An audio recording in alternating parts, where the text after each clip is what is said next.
academic and industrial colleague. My name is Mira Kalkomatson, and I am Associate Professor at School of Information and Communication Technology at KTH Royal Institute of Technology. I'm also a Semat member, and as a Semat representative, I welcome you to this extraordinary, unique, and historical presentation with a somewhat challenging title, like Revolution Within Software Engineering. So, together with Paul McMahon, I'm going to lead this session and entertain you together with our speakers. So, Paul McMahon is a consultant coming from the United States, and his expertise lies within process maturity. So, Paul has been involved within software engineering for many years. He has published one of his books recently that deals with the integration of agile development with CMMI. Paul has been within Semat since its very beginning. So I have known Paul now for almost 2 years. And I must confess one thing. I'm a big admirer of Paul. And you know what? This guy standing close to me, he's a marathon runner. So he runs every day 10 miles in the morning. I'm not talking about Swedish miles, I'm talking about English miles. So I have tried to follow him in his footsteps, but I'm not that much dedicated as he is. So Paul is now going to take over. However, he has a cold, so it may happen that I will have to help him out. So Paul, the stage is yours. Well, thanks, Mary. Can you hear me? This is as good as it's going to get, probably. But I wasn't expecting that introduction. Before we get into the program, I would just say we have a lot of Skype meetings and go-to meetings. And one of the interesting things is even though Mira doesn't run, we can kind of tell when she's exercising because we hear her stationary bicycle going in the background. And often she'll report her metrics at the end, how many calories she burned. Ivar frequently will tell her how many calories he burned talking in the meeting, and it's usually more than she was burning on the cycle. Then before we get started, I really think it's important to thank Mira. I cannot tell you what she's gone through to put this on. We're not here just to talk today to you folks. We've come for a workshop for 3 days and setting up hotels, helping us with reservations, how to use the tunnelbana, how to get to our hotel, all the directions. She took pictures all over the place. I'm a runner. She showed me all the routes that I could be running on here. So I really think we should give a round of applause, not only to Mira, but all the staff up here at ZTH that's really helped, and it's helped to put this on for us. So, the big picture schedule first. Just to give you a sense where we're going here over the next 3 hours, you're going to hear 6 presentations. Right? And the whole idea here is to help you understand a little bit about what Semat is about. And if you go back to that title, it's a revolution. What I would suggest you do is think about this from your knowledge and think about what's revolutionary here and challenge us if you don't see it, but also think about what isn't, because I think what isn't revolutionary is equally as important as what is.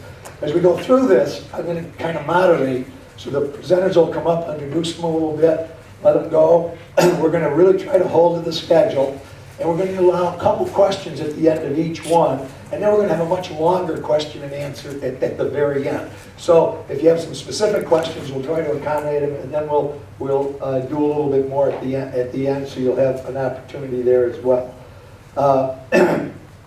This one's going to be a little difficult for me.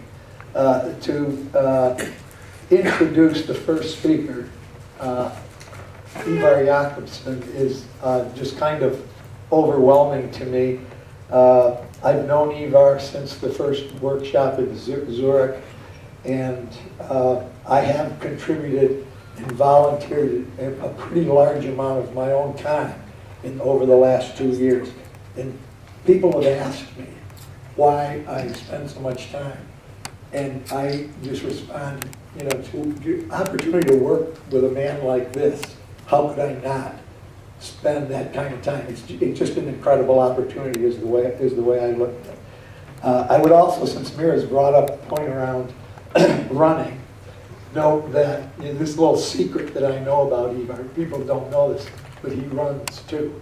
Because I've been chasing him to get to the Tunnelbahn every morning that we're coming out there. Because we've been coming from near his apartment and where we're staying downtown. And he moves pretty quick to get to the subway system. So I would like to just introduce him by saying, because I think he needs no introduction, by saying that he is clearly the driving force behind us. He keeps our vision. When we start to waver, he's the one that says, stop, remember where we're going, remember the vision that we have. And I think that is crucial, and that's what we want to contribute here. He's going to start us off with what is Semat. So I'd like to welcome Ivar.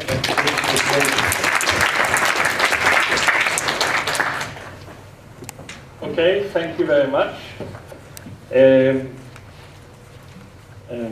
Yeah, I don't know what to say, but anyway, I'm very happy to be here, and I hope you don't mind I speak English. My English is not as good as my Skånska, but it's maybe okay. So we will try to give you an overall picture and also dive into details. It's a little hard because on one hand we have a vision, and on the other hand we are working with this vision, and not all material can be presented as soon as we think. But we are, I can assure, we are very close to implementing what we have said. So the whole thing, it started basically 2009. I had actually got enough, and I wrote a paper which was called In Need of a Theory in Software Engineering. This was probably somewhere 1 year earlier, 2008. And we published, I actually had good help of Ian to make it, Ian Spence, who you will listen to next. That paper was first published in China, in Chinese, for the simple reason that, I don't write Chinese, but we have people translating. For the simple reason that if it goes wrong, we will discover it in a place it's not so dangerous. So it didn't go wrong. So it went okay. So when we published it actually in Australia, that island where they send our prisoners to, we felt that couldn't be too dangerous too, and it went okay. So finally, in 2009, in springtime, the paper was published in Dr. Jobs' journal for 1 day. But after 1 day, I discussed it with friends, and exactly that moment, we came to the conclusion, don't publish it. Instead of making a paper that we stand behind, let's make it a community effort. So then I decided to, who should be in this group of people who runs it? Okay, I wanted a computer scientist. The computer scientist who also has a feeling for all the mistakes you can do in software. So I selected Kurt Bertrand Meyer, the guy with Eiffel, designed by contract, professor at ETH in Zurich. And I called him.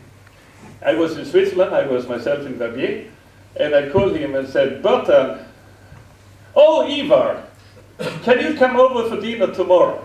It's only 350 kilometers. So I said, yes. Came over dinner, had a fantastic meal. His wife is a fantastic chef. And we had 3 bottles of wine or something like that, and then we get the coffee and the brandy. And when we were all both really in good shape, I told him, I have an idea. I want to revolutionize software engineering. It's a good idea. Can you send me an email? We didn't say more, that's all. 2 months later, he agreed to join me, but it was a very hard match. Then I called my other friend, Richard Solly, who is chairman of Object Management Group, the standardization forum. I said, if this has to be a standard, we need someone expert on standards. So I called Richard, you know, we did UML together, basically. And I told him, Richard, I have an idea, we'd like to do something. You don't need to say more, I'm on board. That was quick, it took 5 minutes. And then we started to work together. And that was 2009. The first thing we did, we wrote the manifest. First of all, the first problem I would like to talk about, this is that we look like the fashion industry in the software world. I mean, 20 years ago we were object-oriented, or 25s, and then it became UML, component, unified process, and all that. Then it came CMMI, SPICE. And they came and they went. 5 years ago we were extreme programmers.